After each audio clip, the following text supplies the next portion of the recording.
नवरात्रि शुरू हो गए। सबसे पहले तो नवरात्रि की सभी को हार्दिक शुभकामना। अब जो माता दुर्गा है वो पूरी तरीके से रिप्रेजेंट करती है फीमेल्स को, एंड उन्हीं को हम एक एक करके सारे के सारे पार्ट्स में जानेंगे। जैसे कि आज नवरात्रि का पहला दिन है एंड ये रिप्रेजेंट करता है शैलपुत्री को। उन्हीं के बारे में डिस्कस करेंगे। शैलपुत्री जो है वो डॉटर की फॉर्म में है एंड उन्हें जाना जाता है उनके इनोसेंस की वजह से, उनकी प्योरिटी की वजह से। अब जैसे कि हम सब जानते हैं शैलपुत्री डॉटर की फॉर्म में है, सो वो ज्यादा बड़ी नहीं है, वो एक बच्ची ही है एंड वो ज्यादा बड़ी नहीं है, इसलिए वो इनोसेंट भी है। एंड ये चीज इस चीज को भी रिप्रेजेंट करती है कि बच्चे को इनोसेंट होना चाहिए, क्योंकि आजकल के हम जैसे कि देख रहे हैं जनरेशन में जो बच्चे हैं वो भी इनोसेंट नहीं है।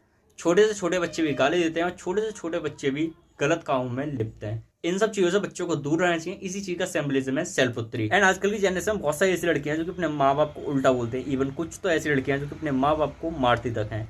अब पता नहीं वो कैसी लड़कियां होती हैं, बट बच्चों को एंड फीमेल्स को एकदम इनोसेंट होना चाहिए।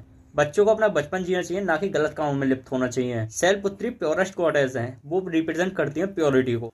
अब यही वो एज थी जहां से पार्वती और सती दोनों ने ही अपनी तपस्या करनी शुरू करी थी शिव जी के लिए, जो कि इस चीज को रिप्रेजेंट करता है कि यही एज है अपनी पावर को बढ़ाने की, यानी कि अपनी नॉलेज को बढ़ाने की और अपने आप में स्किल्स को डेवलप करने की। एंड इनोसेंस इस चीज का भी प्रतीक है कि अभी तुमने दुनिया नहीं देखी है, अभी तुम्हें दुनिया के बारे में कुछ भी नहीं पता, जो कि आजकल की फीमेल्स में देखते हैं हम कि वो कहती हैं कि हमें सब कुछ ही पता है, तुमसे सीखने की जरूरत नहीं। वो इवन अपने फादर अपने मदर से भी ये चीज कहते हैं कि तुम मुझे मत सिखाओ। अब शैलपुत्री के इनोसेंस का मतलब यही है कि तुम्हें अभी दुनिया में कुछ नहीं पता, ये सिर्फ और सिर्फ तुम्हारी एक्नॉलेज करने की है। अभी तुम्हें दुनिया में कुछ भी नहीं पता, ये उम्र सिर्फ और सिर्फ तुम्हारी नॉलेज को गेन करने की है, सो उस पर ध्यान दो। एंड शैलपुत्री के एक हाथ में लोटस है, जो कि रिप्रेजेंटेशन है प्योरिटी का। लोटस पे कितनी ज्यादा गंदगी गिर जाए लेकिन तब भी लोटस को कोई फर्क नहीं पड़ता, वो उससे इम्पैक्ट नहीं होता। लोटस अपनी प्योरिटी को बनाए रखता है, जो कि इस चीज का भी रिप्रेजेंटेशन है कि बुरे लोग आते जाते रहेंगे, उनसे कभी भी अटैचमेंट ना रखें, उन्हें दूर कर दे अपनी लाइफ से, तभी तुम अपने आप को प्योर रख पाओगे। एंड इस चीज को प्ले बॉयज वगैरह से अटैच करेंगे तो आप समझ जाएंगे मैं क्या बोल रहा हूँ। एंड उन्होंने अपने सेकंड हाथ में ट्राइडेंट ले रखा है, जो कि इस चीज का प्रतीक है कि अगर तुम्हें अपनी प्योरिटी को बचाने के लिए लड़ना पड़े या सामने वाले की जान भी लेनी पड़े तब भी मत हिचकिचाओ, जो कि आजकल के मॉडर्न वर्ल्ड में एकदम सटीक बैठता है। जैसे कि आजकल की सोसाइटी में रेप हो रहे हैं, उनसे बचने के लिए सबसे ज्यादा सटीक चीज यही है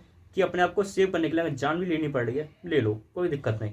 एंड उनके सर पर है मून, जो कि इस चीज का रिप्रेजेंटेशन है कि हमेशा ही जो फीमेल्स हैं उनको काल्म होना चाहिए। स्पेशली जो 18 से नीचे की लड़कियां हैं जो कि अब तक डॉटर की फॉर्म में है, मतलब जिनके भी मैरिज वगैरह नहीं हुई है, जो अब तक सेल्फ डिपेंडेंट नहीं हुई है, उन्हें स्पेशली काल्म रहना चाहिए। एंगर को उन्हें अवॉइड करना चाहिए और कोई भी अपने आप में ईगो नहीं रखना चाहिए, जो कि आजकल गर्ल्स में बहुत ही ज्यादा हो रहा है। एंड नंदी इस चीज का रिप्रेजेंटेशन है कि एक फीमेल को रिलीजियस होना चाहिए, क्योंकि नंदी अपने आप में ही भक्ति के प्रतीक है, क्योंकि उन्होंने काफी ज्यादा भक्ति की थी शिव जी की। सो नंदी एक तरीके से प्रतीक है कि जो फीमेल्स हैं उनको डिवोशनल होना चाहिए, उन्हें रिलीजियस होना चाहिए। और जो लोग फीमेल्स की रेस्पेक्ट नहीं करते या जो फीमेल्स उल्टे सीधे काम करती हैं, वो भाई माता दुर्गा को पूज लें, तब भी कोई इम्पैक्ट नहीं पड़ने वाला है, क्योंकि तुम्हारे कर्म ही है।